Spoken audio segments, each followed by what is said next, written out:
I met a stranger by the lake. Then everything went dark. I met him when I wasn't looking for anything at all. Not love, not answers, not even a story. Just silence.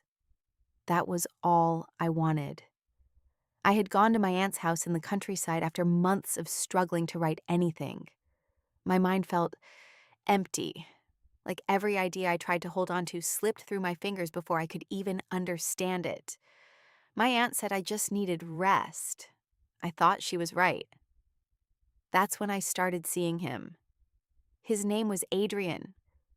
At first, I thought he was just someone passing by, a guy with a camera, always alone, always observing the world like he was trying to save it before it disappeared.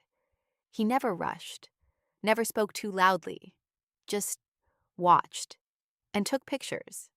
The first time he spoke to me, he said something strange. "You look like someone who forgot something important." I remember laughing because it felt ridiculous, but also oddly true. We kept meeting after that, accidentally at first, then on purpose.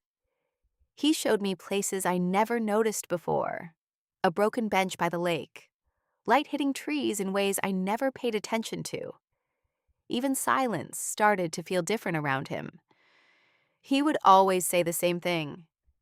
Take photos of everything, even the things you think don't matter. Because one day, you'll wish you remembered them. And I started writing again. I don't know when it happened exactly, but words came back, slowly, then all at once, like something inside me had been unlocked. And every story I wrote, he was there in it somehow, even when I didn't mean for him to be. One evening, I asked him, "Why do you always talk like everything is temporary?" He didn't answer right away. He just looked at the lake, then said, "Because it is." I didn't understand what that meant. I thought he was just being poetic. Days passed, or what felt like days. Sometimes I'd wake up feeling like I had known him forever. Other times, like I had just met him. But I never questioned it, because it felt real, too real, until the last night. We sat by the lake again. He took one final photo of me and said, "If you ever forget everything, don't forget this moment." I laughed softly. Why would I forget this? He didn't answer. He just smiled, like he already knew something I didn't. And then everything went dark. I woke up in a hospital room. White lights, machines beeping, my body heavy, unresponsive. I couldn't speak properly. I couldn't move the way I wanted. And I heard voices around me saying things like, "She's waking up. She's been unconscious for a long time." But I didn't understand what they meant. Days passed in fragments. People came and went, faces blurred together. Time didn't feel real anymore. Then one afternoon, I saw something on the chair beside my bed. A camera.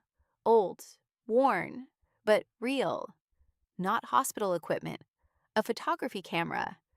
I reached for it with shaking hands.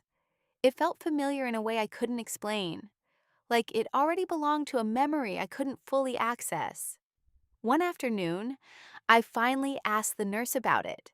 I pointed at the camera and asked, "Where did this come from?" The nurse looked at it for a moment, then back at me. Then she said softly, "A young man was in this room before you." My chest tightened slightly, but I stayed quiet. She continued, "He was here for a while, before your accident." Then she paused. "His belongings were left behind when his family cleared the room. And this camera was never taken. Just left there. Forgotten. Waiting." I stared at it for a long time, holding it like it belonged to a memory I couldn't explain. And for the first time since waking up, I didn't feel like I was alone in that room. That night I couldn't sleep, and when I closed my eyes, I saw him again.